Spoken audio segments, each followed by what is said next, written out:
ओम तत्सत् श्रीमते रामचंद्राय नमः।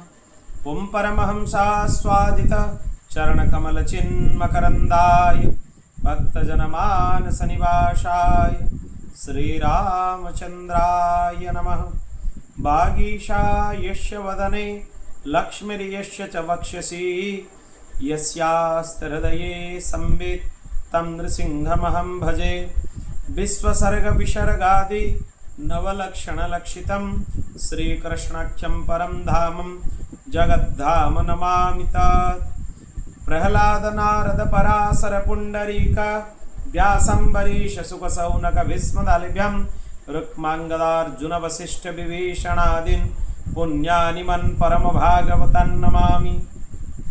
श्री सीतानाथ समारंभं श्रीरामानन्दार्य मध्यमम् अस्मदाचार्य पर्यन्तं वन्दे श्री गुरु परंपरां।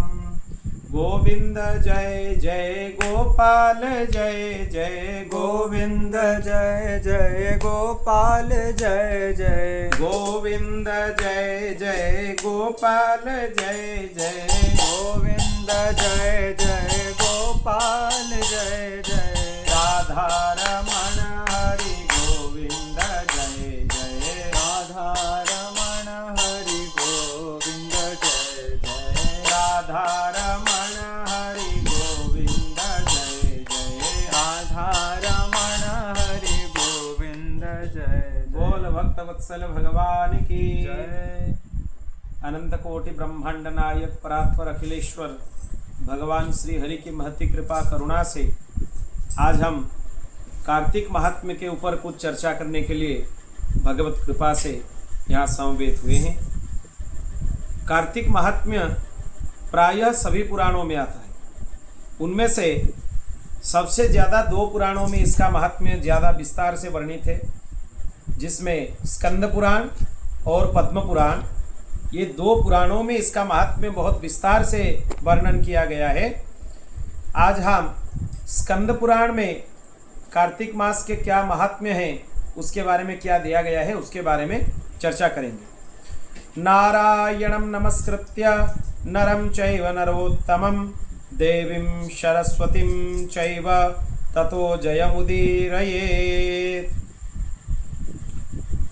भगवान नर नारायण को नमस्कार, भगवती सरस्वती को नमस्कार, भगवान वेदव्यास को नमस्कार करते हुए ये जय स्वरूपी इतिहास पुराण का हम लोग पाठ करें।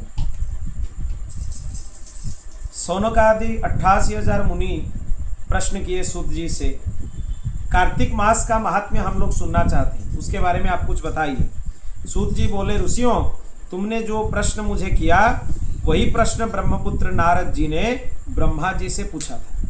क्या पूछा था कि जितने भी मास है उनमें से कौन सा मास सबसे श्रेष्ठ है, उसमें क्या व्रत की विधि है, वो सब आप विस्तार से बताइए। ब्रह्मा जी बोले, मासों में कार्तिक, देवताओं में भगवान विष्णु और तीर्थों में बद्रिकाश्रम सबसे श्रेष्ठ है। ये तीनों ही कलियुग में बहुत दुर्लभ है। मास में कार्तिक बहुत दुर्लभ है, ये समझ में नहीं आता है सुनने से। क्यों दुर्लभ है?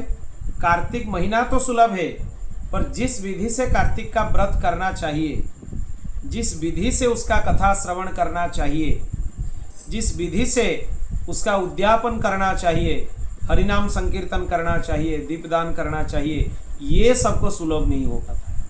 इसीलिए बताया गया कि कार्तिक का महीना भी दुर्लभ है और भगवान विष्णु देवताओं में से दुर्लभ है।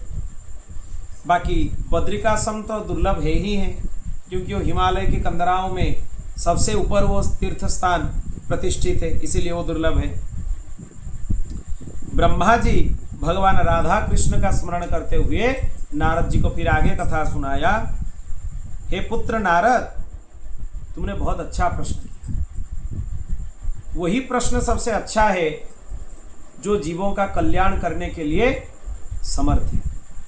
इसीलिए तुम्हारा प्रश्न का हम समादर करते हैं और कार्तिक का जो महात्म्य है उसको हम वर्णन करना प्रारंभ करते हैं।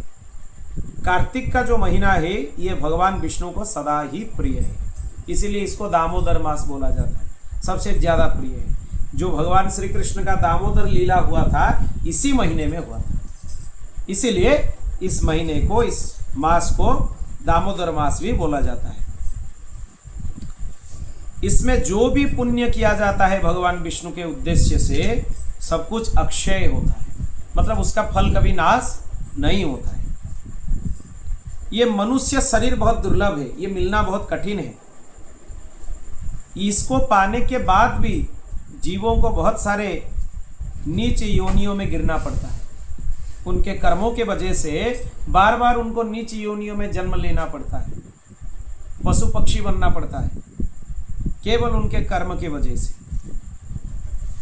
पर ये कार्तिक का महीना ये सबसे ज़्यादा भगवान को प्रिय है, इसीलिए इसमें स्नान, दान, भोजन, व्रत, तिल, धेनु, सुवर्ण, रजत, भूमि, वस्त्र, किसी का भी दान अगर विधिवत किया जाए या विधिवत कोई भी तीर्थों में स्नान किया जाए, विधिवत भगवान का प्रसाद जो हविष्यान्न है उसका भोजन किया जाए, ये सभी पुण्य अक्षय होते हैं इस महीने में, कार्तिक में। और जो भी दान देता है मनुष्य भगवान विष्णु के उद्देश्य से, उसको वो अक्षय रूप में प्राप्त होता है। अगर इस महीने में कोई सुवर्ण दान करता है तो उसका सुवर्ण अक्षय हो जाता है, और कोई वस्त्र दान करता है तो वो भी अक्षय हो जाता है, कोई भोजन दान करता है, अन्न दान करता है, वो भी उसके लिए अक्षय हो जाता है। इस महीने में किया गया हर एक पुण्य काम अक्षय हो जाता है, मतलब उसका पुण्य का फल कभी क्षय नहीं होता। भगवान भगवत गीता में बोले हैं, तेतम भुक्त्वा स्वर्गलोकम विशालम क्षीणे पुण्य मर्त्यलोकम विशन्ति, मतलब पुण्य क्षीण होता है। किसके वजह से? अपने कर्मों की वजह से। अगर ठाकुर जी के उद्देश्य से कार्तिक के महीने में कुछ पुण्य किया जाए, ये अक्षय होता है। सबसे ज्यादा अन्नदान का महत्व है कार्तिक में। अन्नदान करने से कार्तिक में पाप नाश हो जाते हैं, इसलिए अन्नदान निश्चय करना चाहिए। और परान्न को त्याग देना चाहिए, दूसरे के अन्न नहीं खाना चाहिए कार्तिक में। भगवान का प्रसाद मिले तो अलग चीज है, पर पराये घर में किसी का अन्न कार्तिक में तो बिल्कुल नहीं खाना चाहिए। ये कार्तिक का महीना बहुत पवित्र है। सत्य युग के समान कोई युग नहीं, वेदों के समान कोई शास्त्र नहीं। इसी तरीके से मासों में कार्तिक के जैसा कोई मास नहीं है, इतना पवित्र है। नदियों में गंगा जी के जैसा कोई पवित्र नदी नहीं है। न कार्तिक समो मासो न कृतेन समम युगम न वेद सदृशम शास्त्रम न तीर्थम गंगया समम। स्कंद पुराण में ये बोला गया है। जो भगवान सालग्राम जी का पूजन करता है कार्तिक में, उसका सभी पाप नष्ट हो जाते हैं, वो भगवत लोक प्राप्त करने का अधिकारी बन जाता है। जो भी भगवान सालग्राम का अर्चन करता है, पर उसमें भी जो विधि निषेध है उसका विशेष रूप से ध्यान देना चाहिए। भगवान सालग्राम का पूजन का वही अधिकारी है जिसका विधिवत उपनयन संस्कार हुआ हो और त्रिकाल संध्या वंदन विधिवत करता हो, वही सालग्राम भगवान को स्पर्श करके उनका पूजन करने का अधिकारी है। बाकी उनका सेवा तो परोक्ष में भी बहुत रूप से किया जा सकता है, जैसे उनके लिए पुष्प तुलसी का चयन करके लाना, ये भी उनका सेवा है। उनके लिए झाड़ू बुहारा लगाना, ये भी उनका सेवा है। उनका बर्तन साफ करना, ये भी उनका सेवा है। सेवा बहुत तरीके से हो सकता है, ये जरूरी नहीं है कि उनको स्पर्श करके ही उनका सेवा किया जा सकता है। इसलिए अपने अधिकार और विधि निषेध के तरफ ज्यादा ध्यान देना जरूरी है, नहीं तो जो पुण्य मिलना चाहिए उसके बदले पाप ही मिलेगा। और जो दान करने में असमर्थ है, जिसके पास धन नहीं है, वो नित्य भगवान नाम का विधिवत स्मरण करना चाहिए। अगर हो सके तो रात्रि जागरण भी करना चाहिए। कोई शिव मंदिर में या विष्णु मंदिर में रात्रि जागरण किया जा सकता है।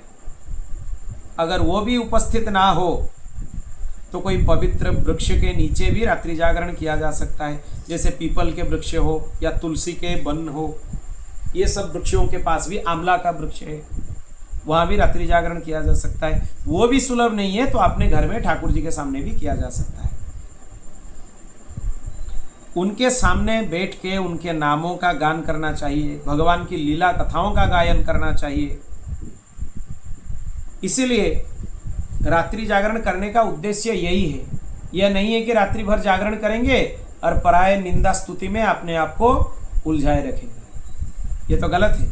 इसीलिए अगर रात्रि जागरण करना है तो विधिवत भगवान की लीला कथा का स्मरण करें, उनका श्रवण करें, भगवान नाम का स्मरण करें, यही उसका उद्देश्य है।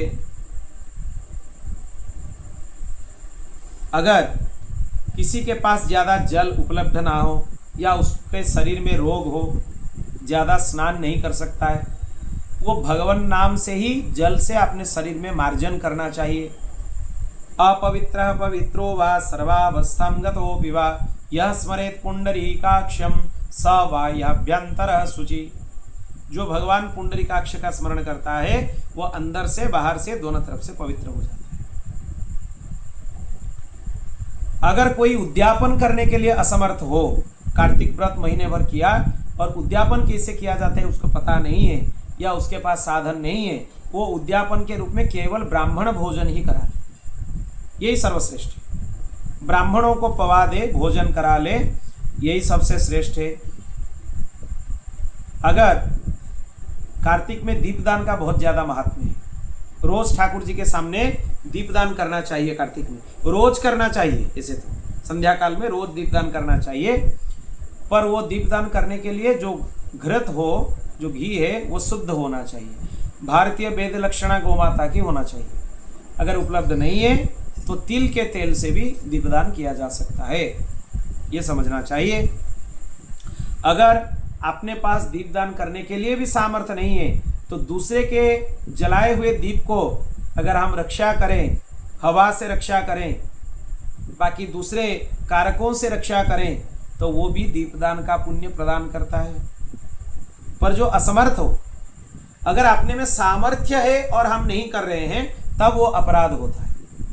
जो बहुत ही निष्किंचन है, निर्धन है, उसके पास घी का भी व्यवस्था नहीं है या तिल का जो तेल उसका भी व्यवस्था नहीं है, उसके लिए ये विधान है। अगर किसी के पास व्यवस्था है तो उसको जरूर दीपदान करना चाहिए। भगवान विष्णु की प्रतिमा अगर उपलब्ध ना हो तो तुलसी में या आंवले के वृक्ष में भगवत बुद्धि करके पूजन करना चाहिए। तुलसी जी का पूजन करना चाहिए, आंवले का वृक्ष को पूजन करना चाहिए और निरंतर भगवान के नामों का जाप करना चाहिए। गुरु आदेश को कभी भी उल्लंघन नहीं करना चाहिए। अगर आपने ऊपर कोई दुख आए तो गुरु के ही शरण में जाना चाहिए। गुरु की प्रसन्नता से मनुष्य सब कुछ प्राप्त कर लेता है। अगर किसी के ऊपर उसके गुरुदेव प्रसन्न हैं तो दूसरा कोई चीज का उसको जरूरत नहीं है, अपने आप सब कुछ मिल जाएगा। परम बुद्धिमान कपिल और महातपस्वी सुमति अपने गुरु गौतम की सेवा करते हुए अमरत्व को प्राप्त हुए। गौतम ऋषि का सेवा करते थे ये दोनों, इसी से ही उनको अमरत्व की प्राप्ति हुई। इसीलिए जो विष्णु भक्त हैं वो कार्तिक में सब प्रकार से गुरु की सेवा करना चाहिए। ऐसे करने से उनको मोक्ष की प्राप्ति होती है, इसको ध्यान देना चाहिए। सब दान से बढ़कर कन्यादान है, उससे भी श्रेष्ठ है विद्यादान, विद्यादान से भी श्रेष्ठ है गोदान, गोदान से भी श्रेष्ठ है अन्नदान। क्यों? अन्न के ऊपर ही सभी का प्राण टिका हुआ है, सभी का जीवन का आधार क्या है? अन्न। इसलिए अन्नदान सबसे श्रेष्ठ दान है। इसीलिए कार्तिक में सबको अन्नदान करना चाहिए। ये विधि विधान से अगर कोई कार्तिक का व्रत करे तो उसको सारूप्य मुक्ति प्राप्त होते हैं। कार्तिक में अगर उपलब्ध हो तब पति पत्नी दोनों, ब्राह्मण पति पत्नी को भोजन कराना चाहिए, फिर उनको वस्त्र अलंकार आदि अपने सामर्थ्य के हिसाब से भी दान करना चाहिए। कार्तिक में जो भूमि पर शयन करते हैं उनका युग युग के पापों का नाश हो जाता है। भूमि शयन करना चाहिए, अपने शरीर के सामर्थ्य के हिसाब से कुछ भी करना चाहिए। जो कार्तिक में भगवान विष्णु के आगे अरुणोदय काल में जागरण करता है, नदी में स्नान करके भगवान विष्णु के कथा का श्रवण करता है, वैष्णवों का दर्शन करता है, भगवान विष्णु का पूजन करता है, उसके पितर नरक से मुक्त हो जाते हैं। इतने मात्र से उनके अगर नरक प्राप्ति हुआ है तो उससे वो छूट जाते हैं। अगर किसी ने भगवान विष्णु का भक्ति पूर्वक पूजन किया है तो कलियुग का प्रभाव उसके ऊपर नहीं होता है। अगर संभव हो सके तो कमल के एक फूल से भगवान कमलापति का रोज पूजन करना चाहिए। कमल भगवान को सर्वाधिक प्रिय है, इसलिए कमल उनको अर्पित करना चाहिए। जो कार्तिक में 1 लक्ष तुलसी दल चढ़ाकर भगवान विष्णु की पूजन करते हैं, उनको एक एक दल पर मुक्ता दान करने का फल प्राप्त होता है। मुक्ता मतलब मोती, मोती दान का पुण्य उनको प्राप्त होता है। जो भगवान के श्रीअंग से निकाला हुआ उतारी हुई जो प्रसाद स्वरूपा तुलसी है, उसको मुख में, मस्तक में या शरीर में धारण करता है, उसका संपूर्ण रोग और पाप नष्ट हो जाते हैं, वो मुक्त हो जाता है। भगवान के निर्माल्य तुलसी पुष्प का समादर करना चाहिए, हतादर नहीं करना चाहिए। उनको इधर उधर कूड़े में, कचरे में नहीं डालना चाहिए। उनको व्यवस्थित रूप से डालना चाहिए। अगर प्राप्त है तो उनको ग्रहण भी करना चाहिए। शंख का जल भगवान के पास जो पूजन में रखा जाता है, भगवान की भक्ति, निर्माल्य पुष्प, चरणोदक, चंदन, धूप, ये सब ब्रह्म हत्या का नाश करते हैं। ये जितने भी साधन है भगवान के पास। जो कार्तिक में प्रातःकाल स्नान करके प्रतिदिन अपने शक्ति के अनुसार ब्राह्मणों का अन्नदान करता है, वो सबसे बढ़कर दान माना जाता है। क्योंकि अन्न से ही मनुष्य जन्म लेता है, अन्न से ही बढ़ता है, इसलिए अन्न को सबका आधार माना गया है।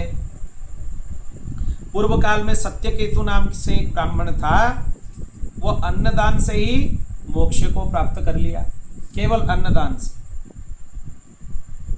अनेक प्रकार का दान का वर्णन किया गया है। और एक कीर्तन कार्तिक में करना चाहिए। क्या कीर्तन? वो श्लोक भी दिया गया है ग्रंथ में, इसको कंठस्थ कर लेना चाहिए। गोविंद गोविंद हरे मुरारे, गोविंद गोविंद मुकुंद कृष्ण, गोविंद गोविंद रथांग पाणे, गोविंद दामोदर माधवेति। ये जो नाम भगवान का है, इनका रोज कीर्तन करना चाहिए। और भागवत जी के आधा श्लोक हो, 1 श्लोक हो, 1 अध्याय हो, या मासिक पारायण के हिसाब से नित्य 12 अध्याय हो, भागवत जी का कार्तिक में नित्य पाठ करना चाहिए।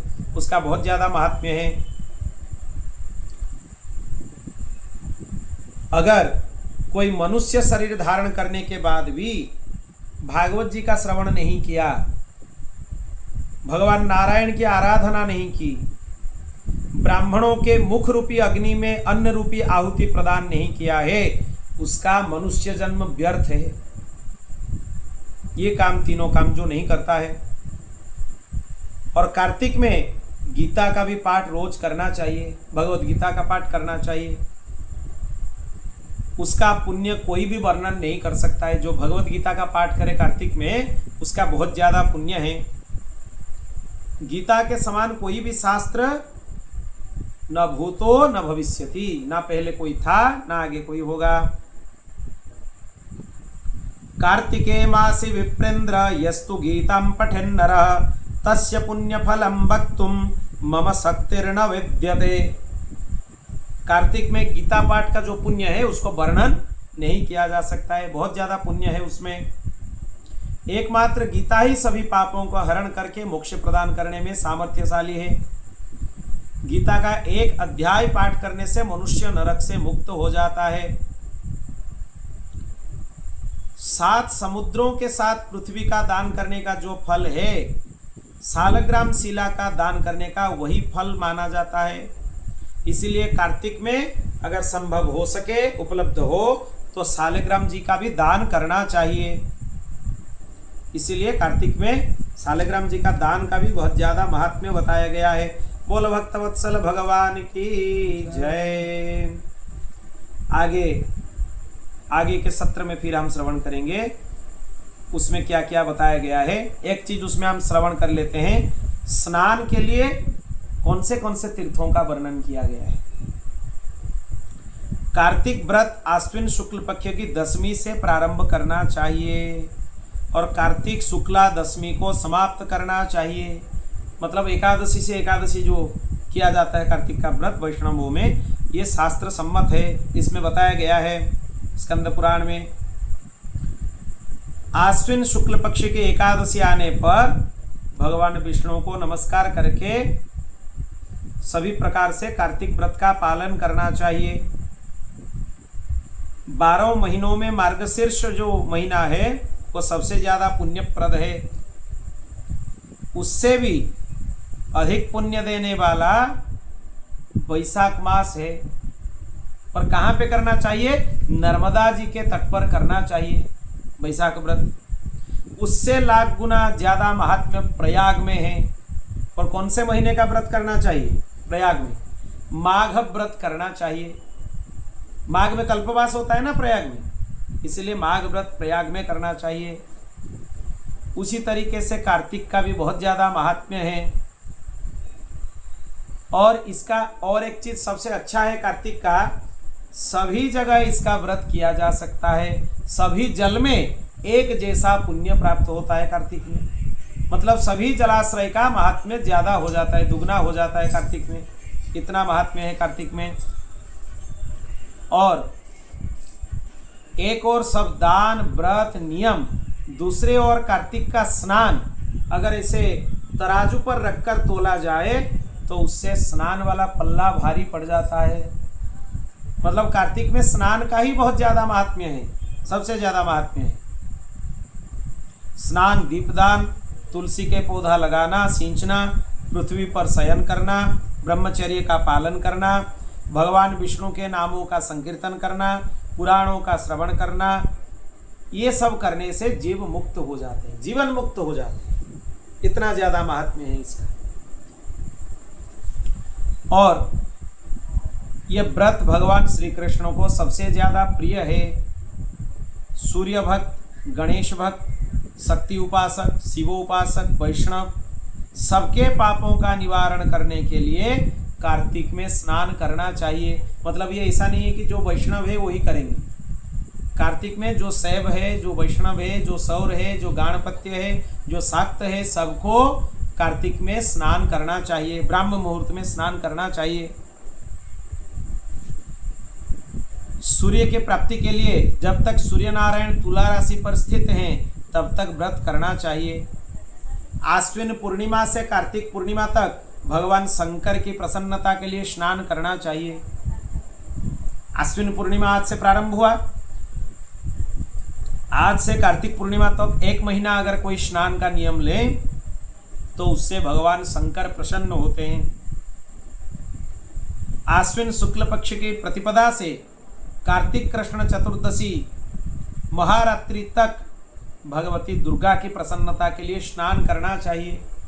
जब से नवरात्र का प्रारंभ हुआ तब से काली चौदस तक, दीपावली से एक दिन पहले, तब तक अगर नित्य स्नान का नियम लिया जाए, किया जाए तो भगवती उससे प्रसन्न होती है। गणेश जी के प्रसन्नता के लिए आश्विन कृष्ण चतुर्थी से कार्तिक कृष्ण चतुर्थी तक नियम पूर्वक स्नान करना चाहिए। उससे गणेश जी प्रसन्न होते हैं। और जो आश्विन शुक्ल पक्ष की एकादशी से कार्तिक शुक्ल एकादशी तक व्रत करते हैं, स्नान करते हैं, उनके ऊपर भगवान जनार्दन, भगवान विष्णु प्रसन्न होते हैं और उसको यम यातना नहीं मिलता है। जो भी कार्तिक का स्नान का नियम लेता है उसको यम यातना नहीं मिलता है। ये एक बहुत बड़ी बात है इसमें।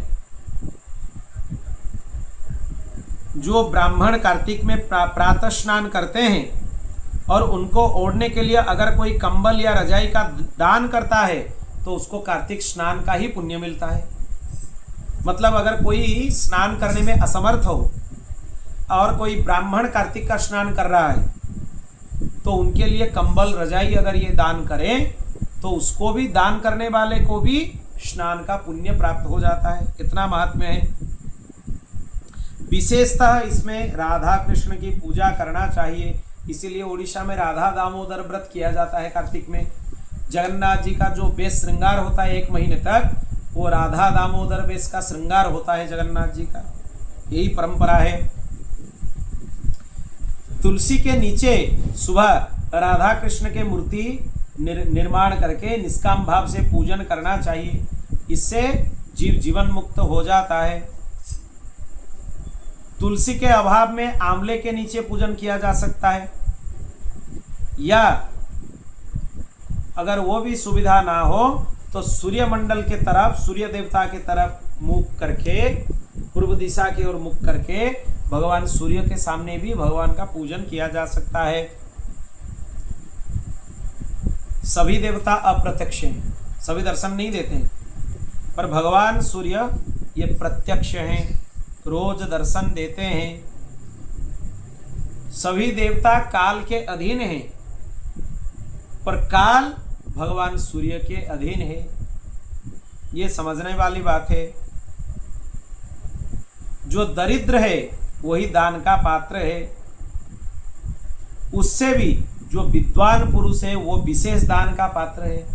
मतलब दान करने में भी जिसके पास धन नहीं है उसको तो करना चाहिए, पर उनमें से जो विद्वान है उसके पास धन नहीं है, उसका सबसे ज्यादा सत्पात्र मानना चाहिए दान के लिए। अगर भगवत मूर्ति है तो उसमें पूजन करना चाहिए, अर्चन करना चाहिए। अगर मूर्ति उपलब्ध ना हो तब वटवृक्ष का पूजन करना चाहिए। वटवृक्ष में भगवान शंकर का पूजन किया जाता है और पीपल में भगवान विष्णु का पूजन किया जाता है। सालग्राम शिला में भगवान विष्णु का नित्य निवास होता है, इसीलिए सालग्राम शिला का पूजन करना चाहिए। पलाश वृक्ष जो है ब्रह्म वृक्ष बोला जाता है उसको, मतलब उसमें ब्रह्मा जी स्थित होते हैं।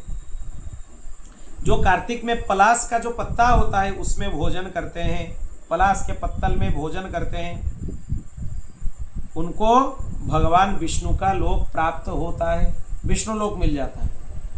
इसलिए पलाश के पत्तों में भोजन करने का ज़्यादा से ज़्यादा महात्म्य कार्तिक में है। जो कार्तिक में स्नान, जागरण, दीपदान, तुलसी वन की रक्षा करते हैं, भगवान के मंदिर में झाड़ू लगाते हैं, मंगल चिन्ह बनाते हैं, वो जीवन मुक्त हो जाते हैं। इतना महात्म्य है। तुलसी का, मृत्तिका, वस्त्र और कलश लेकर जलाशय के समीप जाते हैं। फिर पैर धो के गंगा आदि पवित्र नदियों का स्मरण किया जाता है। विष्णु और भगवान शिव का स्मरण किया जाता है। फिर ये स्नान के विधि बताया जा रहा है। फिर नाभि पर्यंत जल में स्थित होना चाहिए, नाभि तक जल में प्रवेश करना चाहिए और एक श्लोक का पाठ करना चाहिए स्नान करने के लिए। कार्तिकेहं करिष्यामि प्रातः स्नानं जनार्दन प्रीत्यर्थं तव देवेश दामोदर मया सह। हे भगवान जनार्दन, आपके प्रसन्नता के लिए और भगवती लक्ष्मी के प्रसन्नता के लिए मैं कार्तिक स्नान करने का संकल्प करता हूँ। फिर अर्घ्य देना चाहिए। क्या बोल के देना चाहिए अर्घ्य? गृहाणार्घ्यम मया दत्तम राधया सहितो हरे नमः कमलनाभाय नमस्ते जलसायिने नमस्तेस्तु हृषिकेश ग्रहाणार्घ्यम नमोस्तुते। हे भगवान, आप श्री राधा रानी के साथ मेरे दिए हुए इस अर्घ्य को स्वीकार करें। हे कमलनाभ भगवान, आपको नमस्कार है। हे जल में शयन करने वाले नारायण, आपको नमस्कार है। हे ऋषिकेश, मेरा अर्घ्य को ग्रहण कीजिए। ऐसे भगवान को प्रार्थना करके अर्घ्य दान करना चाहिए। और स्नान के समय रोज गंगा जी का स्मरण करना चाहिए। बहुत ज़्यादा महात्म्य है गंगा स्मरण करते हुए स्नान करना, क्योंकि बोला गया है गंगा गंगेति यो ब्रूयात् योजनानं सतेरपि। 100 योजन दूर से भी अगर कोई गंगा जी का स्मरण करे वो सभी पापों से मुक्त होके विष्णु लोक प्राप्त करने के लिए योग्य बन जाता है। इसलिए गंगा जी का स्मरण करना चाहिए। फिर अघमर्षण करना चाहिए। स्नानांग तर्पण करना चाहिए, स्नान के समय कुछ तर्पण करना चाहिए, अपने पितरों को भी जल देना चाहिए, देव ऋषियों आदि ऋषियों को भी जल देना चाहिए। फिर बाहर आके मस्तक के ऊपर थोड़ा तीर्थ जल सिंचन करना चाहिए। फिर हाथ में तुलसी लेकर 3 बार आचमन करना चाहिए। फिर अपना जो पहना हुआ वस्त्र है, धोती है, उसको निचोड़ना चाहिए। वस्त्र निचोड़ने के बाद तिलक करना चाहिए। कार्तिक में हर जलाशय में स्नान किया जा सकता है, सभी का महात्म्य ज्यादा हो जाता है। ग्रह स्नान से जलाशय में स्नान का महात्म्य कार्तिक में सबसे ज्यादा है। किससे कौन सा स्नान ज्यादा है इसमें बताया गया है। गर्म जल के अपेक्षा ठंडे जल में स्नान करना 10 गुना पुण्य है, 10 गुना ज्यादा है। उससे 100 गुना पुण्य बाहरी कुएं के जल में स्नान करने से होता है। उससे अधिक पुण्य बावड़ी के जल से स्नान करने में होता है। उससे अधिक पुण्य पोखरे के जल में स्नान करने से होता है। उससे 10 गुना झरनों में स्नान करने से होता है। उससे भी अधिक पुण्य कार्तिक में नदी में स्नान करने से होता है, एक से एक ज्यादा। और उससे भी 10 गुना तीर्थ स्नान करने से बताया गया है। उससे भी 10 गुना कोई अगर संगम हो तीर्थ में, उसमें स्नान करने से बताया गया है, नदी संगम। कुछ पुण्यतमा नदी हैं जिनमें स्नान करने के लिए विधान बताया गया है, जैसे कि सिंधु, कृष्णा, वेणी, यमुना, सरस्वती, गोदावरी, बिपाशा, नर्मदा, तमसा, मही, कावेरी, सरयू, क्षिप्रा, चंबल जिसको चरमनवती बोलते हैं, बितस्ता, झेलम नदी जिसको बोलते हैं, उसका शास्त्रीय नाम है बितस्ता, वेदिका, सोनभद्र, वेत्रवती, मध्य प्रदेश में वेत्रवती है, ओरछा के क्षेत्र में उसको बेतवा बोला जाता है, उस स्थान में बुंदेलखंड में। अपराजिता, गंडकी, गोमती, पूर्णा, ब्रह्मपुत्रा, मानसरोवर, बागमती, ये नेपाल का पुण्य नदी है बागमती। सतलज जिसको शतद्रु बोला जाता है, इसमें स्नान करने का ज्यादा महात्म्य बताया गया है। विंध्याचल और हिमालय के भीतर प्रदेश उत्तर भारत, उसमें कोल्हापुरी उससे ज्यादा श्रेष्ठ है। कोल्हापुरी से विष्णुकांची ज्यादा श्रेष्ठ है।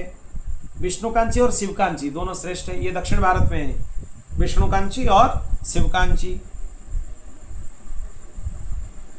उससे बराह क्षेत्र उससे ज्यादा श्रेष्ठ है। बराह क्षेत्र में भी जो चक्र क्षेत्र है वो उससे ज्यादा श्रेष्ठ है। उससे अवंतीपुरी श्रेष्ठ है। अवंती मतलब भगवान महाकालेश्वर की जो पुरी है उसको अवंती बोला जाता है।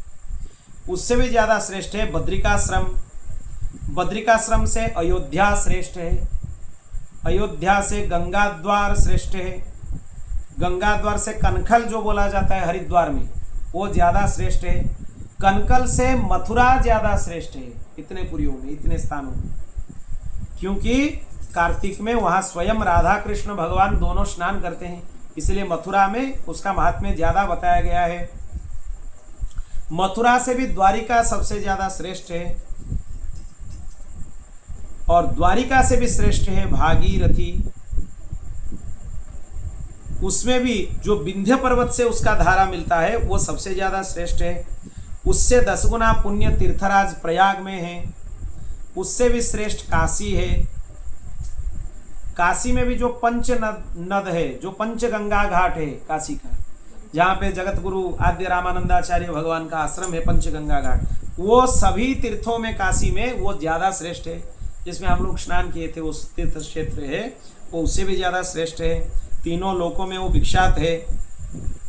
कार्तिक का महीना जब आता है, रौरव नरक में पड़े हुए पितरों भी, जो पितर होते हैं, वो चिल्लाते हैं कि हमारा वंश में कोई ऐसा हो जो पंचगंगा घाट में हमारे लिए जाके स्नान करके तर्पण करेगा तो हमारा उद्धार हो जाएगा। बहुत ज्यादा महात्म्य है पंचगंगा घाट का। इतने सारे तीर्थों में काशी श्रेष्ठ है। और काशी में भी पंचगंगा घाट सबसे ज्यादा श्रेष्ठ है, ये समझना चाहिए। लाखों पाप करने के बाद भी मनुष्य अगर पंचगंगा घाट में नहाए और उसके पंचगंगा घाट के ठीक ऊपर बिंदु माधव भगवान है, ठीक उसके ऊपर अगर बिंदु माधव जी का पूजन करे और उनका दर्शन करे, उसका पाप तत्काल नष्ट हो जाता है। इतना महात्म्य है।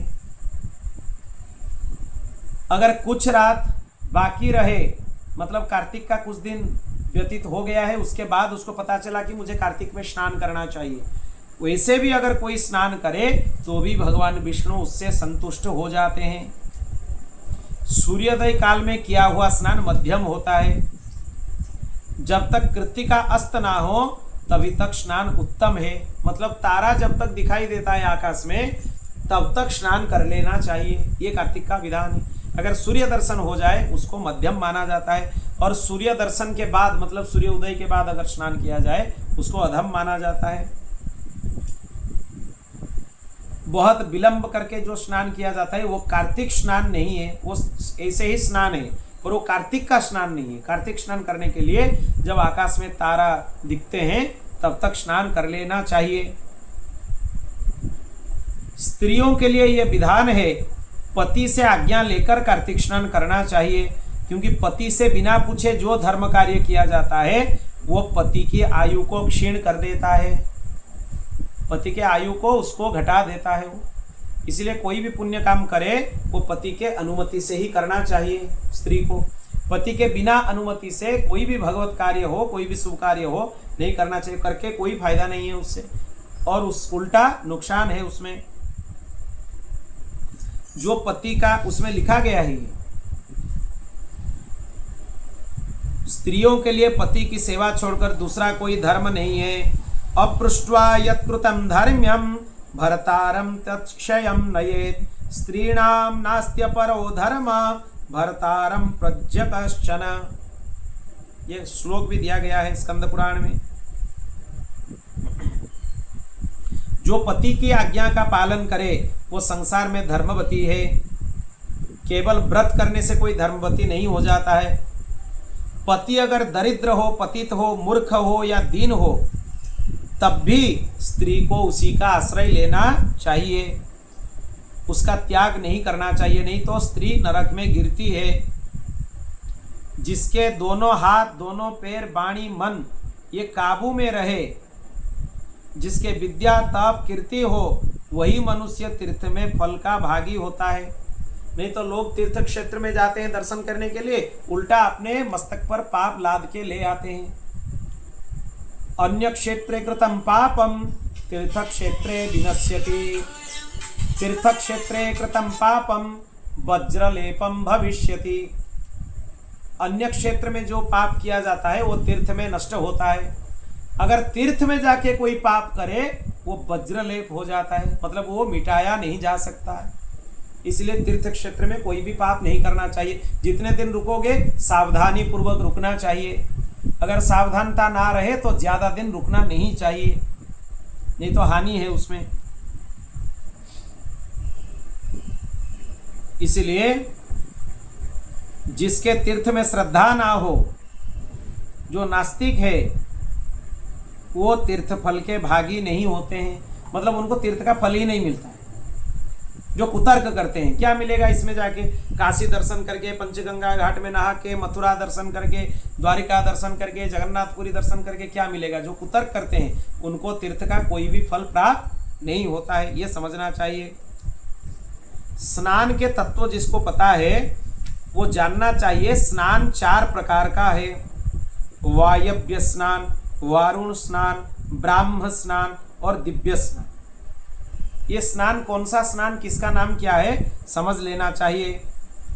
गोधूली से किया गया जो स्नान है उसको वायव्य स्नान बोला जाता है, मतलब गाय के खुर से निकली हुई धूल से जो स्नान होता है शरीर का, उसके ऊपर वो धूल गिरता है, उसको वायव्य स्नान बोला जाता है। समुद्र आदि के जल में जो स्नान किया जाता है उसको वारुण स्नान बोला जाता है, क्योंकि समुद्र को वरुण देवता माना जाता है, इसलिए वो वारुण स्नान है। वेद मंत्रों के उच्चारण पूर्वक जो स्नान होता है उसको ब्राह्म स्नान बोला जाता है। कर्मकांड में विधि करने से पहले करते हैं ना मार्जन, पुमापहिष्टामयो भुव स्थान ऊर्जेत धातन आदि मंत्रों से मार्जन किया जाता है। ये वेद मंत्र है, इसको ब्राह्म स्नान बोला जाता है। और मेघों से अथवा सूर्य किरणों से जो शरीर के ऊपर किरण गिरते हैं या जल गिरते हैं आकाश से, वो स्नान को दिव्य स्नान बोला जाता है।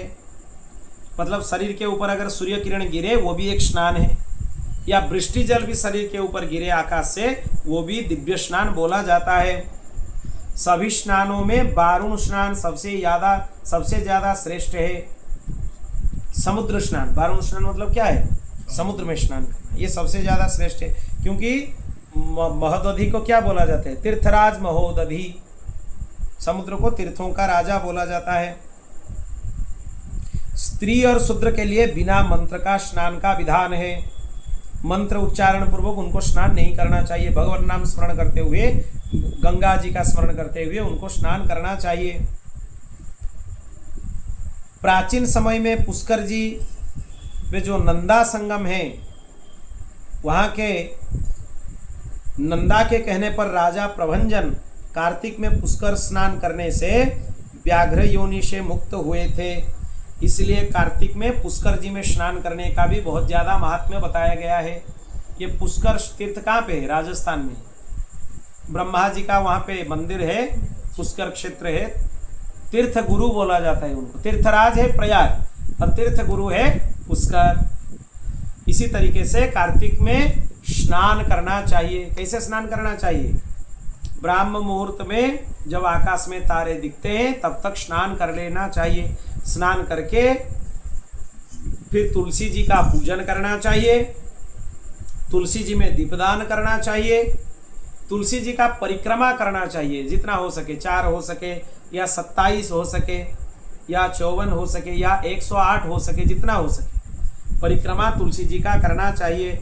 फिर आकाश दीपदान करना चाहिए, आकाश के तरफ दीपदान करना चाहिए। और दामोदराष्टक का नित्य पाठ करना चाहिए।